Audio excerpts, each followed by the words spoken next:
I usually focus on the negative aspects in the US foreign policy and warmonger figures because they have a direct impact on the rest of the world. But there are also influential people with integrity in the US who usually call for a change of course in the US foreign policy to avoid disastrous consequences not only on the United States but also on the rest of the world.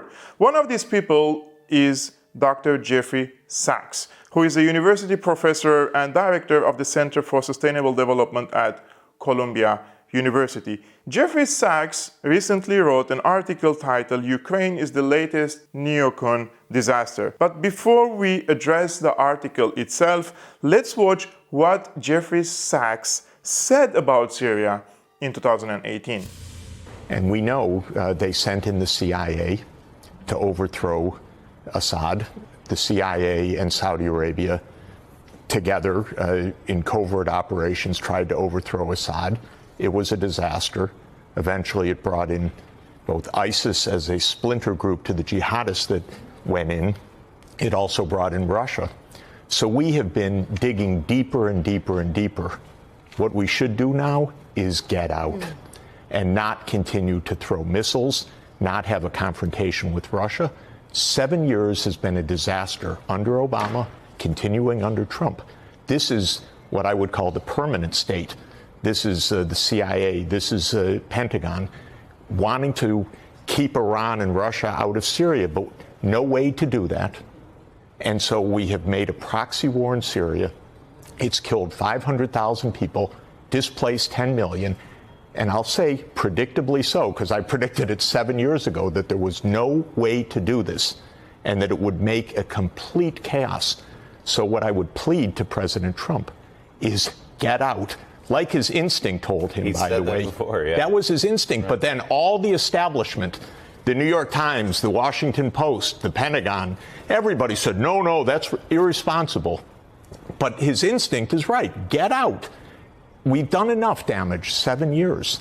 And now we really risk a confrontation with Russia that is extraordinarily dangerous, reckless. That's quite damning and stunning things to say, and where on MSNBC, which is heavily embedded with the establishment in the United States and usually calls for wars on other countries, especially when it is waged by the United States. And I wonder if he was ever again invited by MSNBC on the channel. But regardless of this case, today I want to focus on the article of Jeffrey Sachs. As I mentioned, the Ukraine is the latest neocon disaster, because it is very important for us to address the details of how a person like Jeffrey Sachs with integrity perceives the Ukraine war. And I'm happy to share this with you because the analysis of Jeffrey Sachs, most of it is also my personal analysis, and I'm happy because a person like Jeffrey Sachs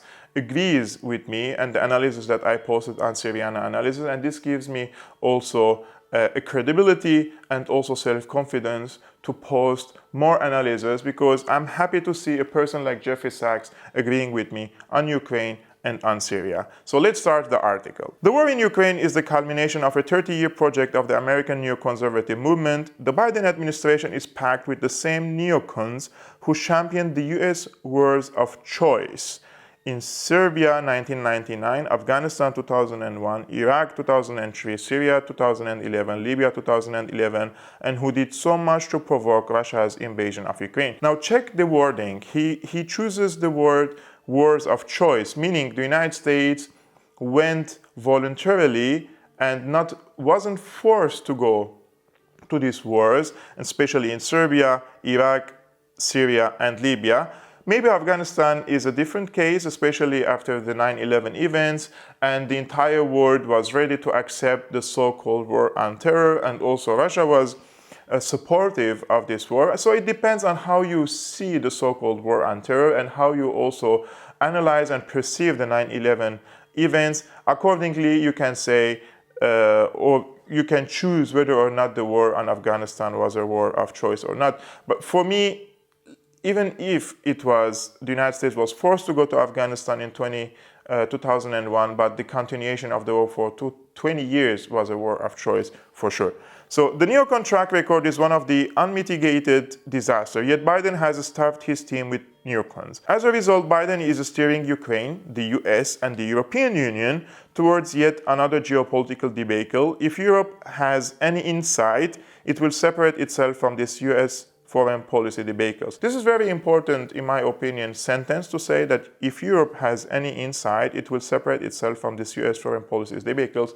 And I've been one of the people who said after the war in Ukraine that the Europeans are heavily engaging with the US foreign policies and harmonizing their foreign policies with Washington, and I'm finding it a hard time to find a fine line between the foreign policy of the United States and the foreign policy of a few European, let's say, countries, especially the most influential ones.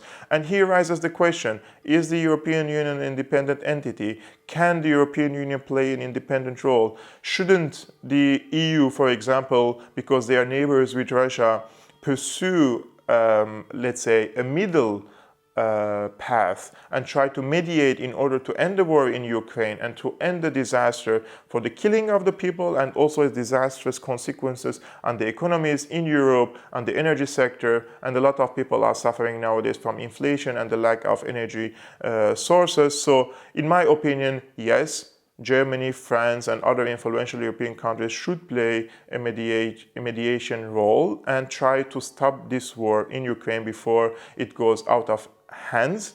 And God forbid, it could lead into World War III that no one in the world wants except a few warmonger elites that are crazy to keep their hegemonic status, their country's hegemonic status, so they could do anything to preserve this status if they feel that it is threatened by any rising power such as Russia and China. The main message of the neocons is that the US must predominate in military power in every region of the world and must confront rising regional powers that could someday challenge US global and regional dominance, most important Russia and China. For this purpose, US military force should be prepositioned in hundreds of military bases around the world, and the US should be prepared to lead wars of choice as necessary. The United Nations is to be used by the US only when useful for US purposes. Now, the United States has hundreds of bases around the world, from far east into far west, and these bases aren't only meant to launch wars against other countries, but their presence in different parts of the world is also aimed at exerting and projecting the might and the power and the hegemony of the United States and the rest of the world, especially controlling the trade routes, the energy routes, and also trying to block other countries from expanding their leverage and influence on other regions. And the biggest, I would say, example for it is the expansion of NATO into the east in order to stop the Russian influence over Eastern Europe, and also more expansion, I would say, in Taiwan, for example, and the intervention in Hong Kong by the UK to stop the Chinese rise, in Syria to stop Russia as well, and Iran, and also the Syrian regional role. So these bases aren't only meant to launch wars, but also to exert and project the might and the power of the United States around the world. And some of these bases are even illegal. For example, in Syria and Iraq, they're illegal. Both countries asked the United States to leave, but the US refuses to leave because it's a superpower, and these countries can't do enough to kick out the American occupation forces, because it will lead more escalation and it could lead more into more devastation. So they choose appeasement for the moment, waiting for the right time to force the American forces out of their countries. As for the UN, for example, the UN and its recent Secretary General Guterres, I would say, this is just my feeling, that they are more sympathetic towards the NATO alliance than to Russia or they're not, I would say, neutral. Because if you see the war in Ukraine, for example, it started in 2014, and I haven't seen the UN Secretary General visiting Ukraine, trying to stop the war, for example, in eastern Ukraine, in the Donbas region, or trying to visit even Donbas to see how 13,000 civilians died in that area, who is shelling who and who is killing these people. We haven't seen that, but when Russia launched its operation in Ukraine, Guterres rushed to Kiev in order to show solidarity with the current Ukrainian government and the people there. The neocons championed NATO enlargement to Ukraine even before that became official US policy under President George W. Bush Jr. in 2008. They viewed Ukraine's NATO membership as key to US regional and global dominance.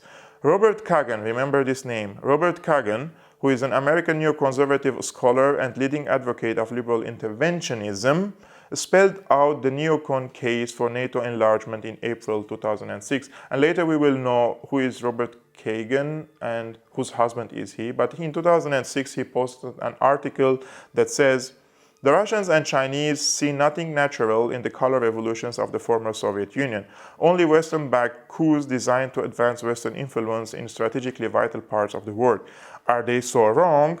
Might not the successful liberalization of Ukraine, urged and supported by the Western democracies, be but the prelude to the incorporation of that nation into NATO and the European Union? In short, the expansion of Western liberal hegemony?" I think this is very important paragraph because the United States doesn't expand its influence and hegemony around the world only by military means, but also they have soft power.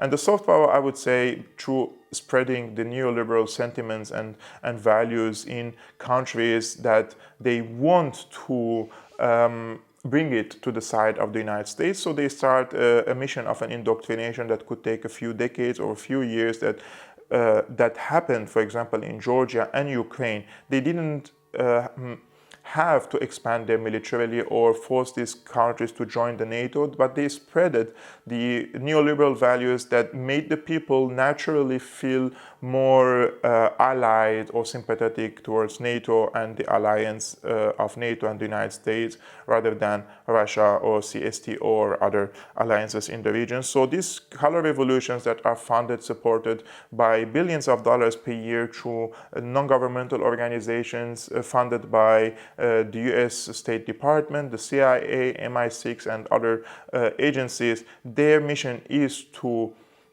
harmonize these people with the American interest instead with the Russian interest. So you don't have to, for example, practically give Ukraine a NATO membership, but you only need to change the opinions of the people in that part of the world. And I think that happened in the case of Ukraine and Georgia. Now, Kagan, for example, that I mentioned, who posted this, we will see later whose husband is he, and we're coming for that. Kagan acknowledged the dire implication of NATO enlargement. He quotes one expert as saying, "The Kremlin is getting ready for the battle for Ukraine in all seriousness." So after all this, they knew that Russia will not tolerate the expansion of NATO, whether it is directly through inviting these countries to join the NATO or through spreading the neoliberal values in these countries that is making these countries or the people of these countries alarmed against Russia. The neocons sued this battle. After the fall of the Soviet Union, both the US and Russia should have sued a neutral Ukraine as a prudent buffer and safety valve. This is exactly my position regarding Ukraine war. Ukraine should have been a neutral country, a buffer zone between the United States and Russia, and Russia should respect the territorial integrity of Ukraine in exchange for a security agreement with the United States and NATO that keeps NATO away from Russia and to threaten the Russian national interest. But I think now, after the war on Ukraine, this is unfortunately not applicable because it seems that Russia is determined to finish its military operation there with a victory. Instead, the neocons wanted US hegemony while the Russians took up the battle partly in defense and partly out of their own imperial pretensions as well. Kagan penned the article as a private citizen while his wife, Victoria Nuland, who doesn't know Victoria Nuland, right? She was one of the engineers of the Ukrainian revolution in 2014. So when Kagan posted this article, his wife, Victoria Nuland, was the US ambassador to NATO under George W. Bush Jr. So Nuland has been the neocon operative par excellence. In addition to serving as Bush's ambassador to NATO, Nuland was President Barack Obama's Assistant Secretary of State for European and Eurasian Affairs during 2013 and 2017, when she participated in the overthrow of Ukraine's pro-Russian President Viktor Yanukovych, and now serves as Biden's Undersecretary of State, guiding US policy vis-a-vis the war in Ukraine. Now, I do not really agree with Jeffrey Sachs that Viktor Yanukovych was pro-Russian. He wasn't pro-Russian, but he wasn't an anti-Russian. And when his country was facing the dilemma, like, should they join the EU, should they join the NATO, he said, okay, I will ask the people, let's do a referendum, make a referendum. And this, the Europeans and the Americans weren't happy with that, because they wanted Ukraine to join NATO and the European Union without asking the people, because there is a big portion of Ukrainian people, especially those in the east, those who speak Russian or ethnic Russians or Greeks, those who were persecuted by the fascists or the neo-Nazis in Ukraine, they wouldn't choose to join NATO or I would say the European Union. So they didn't want to do that. They overthrew him, and they installed a puppet government in Ukraine since 2014. But there is something vitally important I want to mention here. Yes, I know there is an electoral process and more democratic process in the United States that brings new presidents or new administrations, but there are also certain technocrats in the United States that they're unelected. They are being recycled for decades from different positions to others, and they have a very influential status and positions, and they're playing an instrumental role in the foreign policy of the United States, and these people aren't elected, such as the case of Victoria Nuland. And there are so many unelected generals, unelected experts, unelected retired generals who play later roles in so-called think tanks, who are embedded with the establishment and funded by them, and they are influencing the foreign policy of the United States. So I would say, despite the so-called democracy in the United States, there are so many technocrats and unelected influential people in positions of power are exerting so much influence on the foreign policy of the United States and damage to the rest of the world. The Neocon outlook is based on an overriding false premise that the US military, financial, technological, and economic superiority enables it to dictate terms in all regions of the world. It is a position of both remarkable hubris and remarkable disdain of evidence, says Jeffrey Sachs. Now, since the 1950s, the US has been stymied or defeated in nearly every regional conflict in which it has participated. Yet in the battle for Ukraine, the neocons were ready to provoke a military confrontation with Russia by expanding NATO over Russia's vehement objections, because they fervently believe that Russia will be defeated by US financial sanctions and NATO weaponry. But as we can see, this has I would say it's counterproductive nowadays to see that how the United States is imposing more sanctions, and it's turning against especially the European partners of the United States. So the US financial sanctions and the weaponry hasn't stopped practically Russia from expanding in Ukraine, and the sanctions didn't crumble the Russian economy as it was planned for or wished by the NATO alliance. Now, the Institute for the Study of War, ISW, a neocon think tank led by Kimberly Allen Kagan, again from the family of Kagan. I don't know if she is a relative of Nuland and her husband. And this institute is backed by defense contractors such as General Dynamics and Raytheon, continues to promise a Ukrainian victory. For example, they recently offered a typical comment that says, regardless of which side holds the city of Severodonetsk, the Russian offensive at the operational and strategic levels will probably have culminated, giving Ukraine the chance to restart its operational level counteroffensive to push Russian forces back. Now, I've seen this argument a lot recently on Twitter, as if it's coordinated campaign, as if someone is sharing this argument with lots of influential people with check marks on Twitter that yes, we know that Ukraine is losing territories, we know that they lost Lugansk, they're losing Donetsk, and the Russian forces are moving from Mariupol into Odessa, etc. But the Ukrainian side is able to do counter-offensive. And this is, in my opinion, unpractical, and it is a wishful thinking, I would say, from their side. They're raising hopes of whoever is on the side of Ukraine, from the Ukrainian people or not, in order to continue this war and keep selling the arms for the sake of the American military-industrial complex. This is what I would say clearly. And this Institute for Study of War, they were also involved heavily in the Syrian war. They were publishing so-called researches, and they were legitimizing the Islamist movements in Syria, calling them moderate rebels. They're making lists of, oh, these groups are moderate, we should give them weapons and arms, and then they turn out to be Islamist terrorists, beheading people, children, raping women, etc. So yes, these think tanks, alongside these technocrats, they are playing instrumental role in the foreign policy of the United States and inflicting so much damage, I would say, on the rest of the world. The facts on the ground, however, suggest otherwise. Jeffrey Sachs says the West's economic sanctions have had little adverse impact on Russia, while their boomerang effect on the rest of the world has been large. And we can see this clearly in Europe with the energy prices, with the inflation, and also the food crisis in Africa. We can see that everyone is damaged from this war in Ukraine and the sanctions regimes, etc. From Eastern Europe into Western Europe, into Africa, into the Middle East.